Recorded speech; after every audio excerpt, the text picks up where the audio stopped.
All right, so section 8.6 is integration using tables.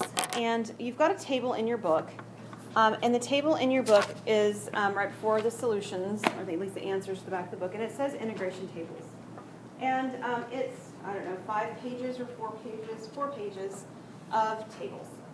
Some of these tables are going to look familiar. You've seen formulas that look like this before, okay? We've worked them out with integration by parts or something like that.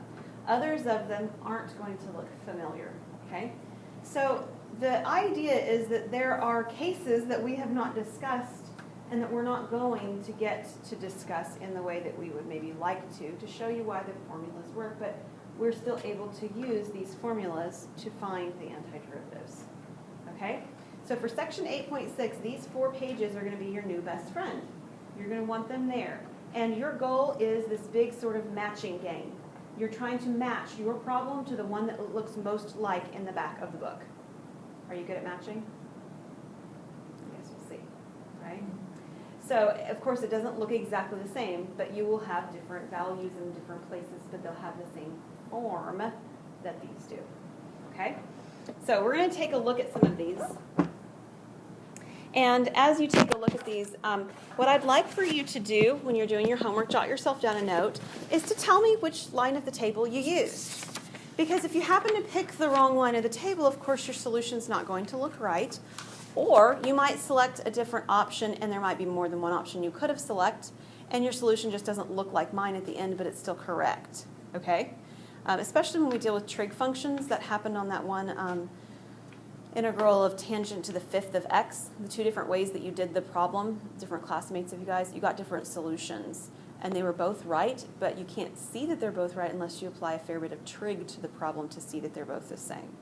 Everybody with me? Okay. We're going to take a look then at this first problem. Integrate using tables. We have 1, and then it's all over, x squared square root of 1 minus x squared.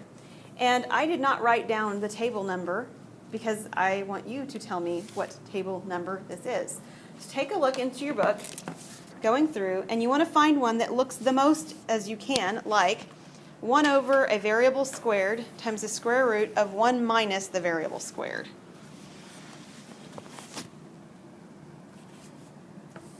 Do you see one that looks like that?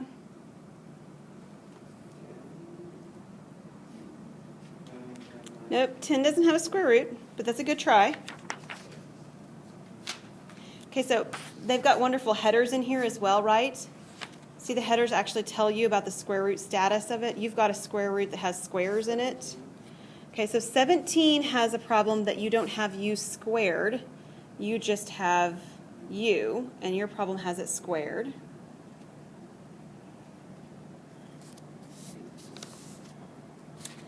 $18 would be okay, but you've got a u squared under the radical as well. Keep going. Which one? 41. Hannah's ahead of all of us. Okay, let's take a look. Look over at 41. We're getting awful close on 41. But what is 41 missing? It's missing the variable on the outside, but we're getting closer because at least we've got the correct square root issue going on. 44. I think so. Does 44 look correct? I've got 1 over, I've got a u squared on the outside of the radical, and I've got a radical with a value squared minus the u squared underneath the radical. Okay. So you have to do a good job of matching. It really has to look like it. Now, we do need to identify, and this problem's not too yucky to do so, but sometimes it's a little more messy than others, what in the world our u is going to be and what in the world our a is going to be, because in the table I see u and a. In my problem I don't have u, I don't have a. So what is the u in my problem? It's x. And what is the a in my problem? It's 1. So when I'm using my table, I need to have identified what u and a are. Whether you write it down or not is not an issue to me. But you got to identify it in your mind anyway, all right, to know which one you're working with. So this is number 44 in the table. And we're going to be able to do the right-hand side then, which is the solution. So this is the negative on the outside, and then it's the square root. It's the square root of the exact same thing that we had originally, right? A squared minus u squared, which is the original a squared minus u squared in the problem. So that's the 1 minus x squared. And then this is over a squared, which is 1 times u, which is x. So in essence, I have 1 squared x down here, or just plain old x. So I don't have to actually do any quote-unquote integration. My table did it for me. All I'm doing is matching. It's okay? So far, so good. Like a plus C or something? Oh, yes. Yes, yes. Oops. Thank you, Emily. There should be a plus C for sure. You ready to try another one? Try your hand at matching one more time. So this isn't exactly like matching when you play the game, you know, with the Sesame Street cards or whatever yours looked like. A little bit different. All right, so you have to notice two things in this problem. Part B, you have addition on the bottom, so you're looking for something with a fraction, right? You could also be looking at the fact that the first value is squared and the second value is squared, right? I mean, that would be a possibility. But you've also got an E in here, which is a little bit different too. So you might be looking for something in the table where there's an E in a denominator. Find one, Nidra? 84. Let's take a look. Okay, so how does 84 look to you?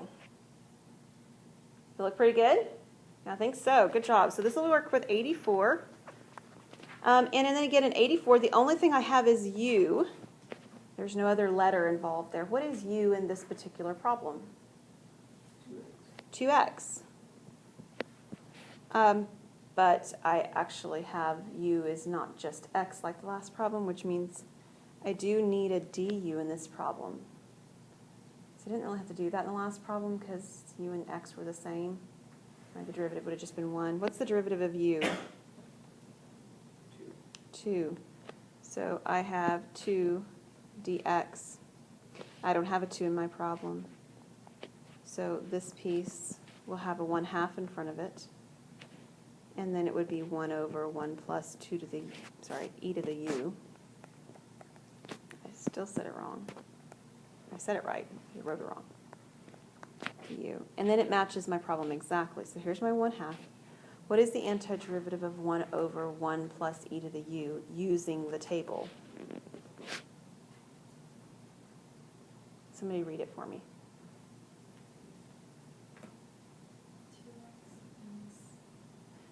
Okay. That's okay. We can plug it in as we go. That's fine. 2x. And then what, Hannah?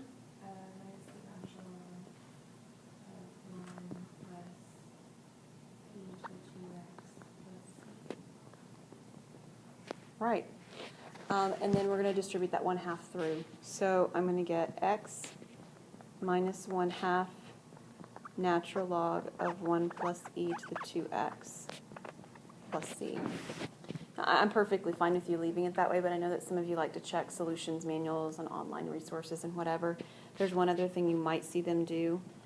You might see them take that 1/2 power, whoops, that was supposed to be minus, and distribute this in as a 1/2 power to the 1 plus e to the 2x, and a 1/2 power is the same as the square root. There's a good chance that you would see something like that happen. So you could see that, or you could have it written originally. I don't care to see that per se, but if you're trying to check a solution, you might see them do that. All good? All right, we've got one more in this section to give ourselves a try at. Okay, so on this one you notice we've got sine and cosine. I'm sorry. There he is. I gave myself too much space. On this one you'll notice we have sine and cosine. You'll also notice we have a square root of two different things squared underneath the sine, or underneath the square root, and they're added together. So you've got to find one that will work with this. This is the trickiest one we've had.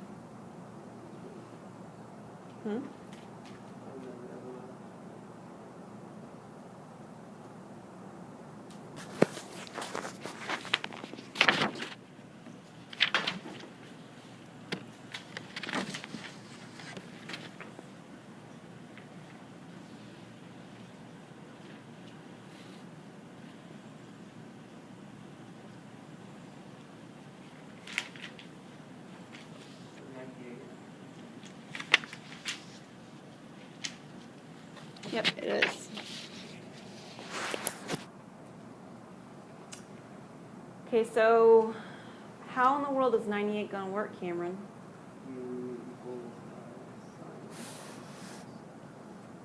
So on this one, the U substitution is going to make it look like what I need it to look like. And without it, it doesn't look that clear. But if U is sine x, then du would be what? Positive cosine. The derivative of sine is cosine. So I have this piece right here is my du. So I can rewrite this as 1 over the square root of u squared plus 1. Now it looks the same with the feature that the a value is what? In 98, we're looking at 98. The a value is 1. So using 98's formula, then, this becomes what?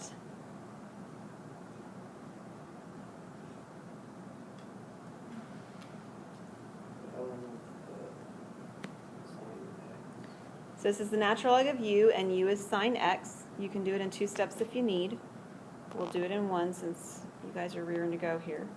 So we've got the natural log of sine x plus what? It's actually the original square root, right? So sine squared x plus 1. And then all of that has a plus c on the end.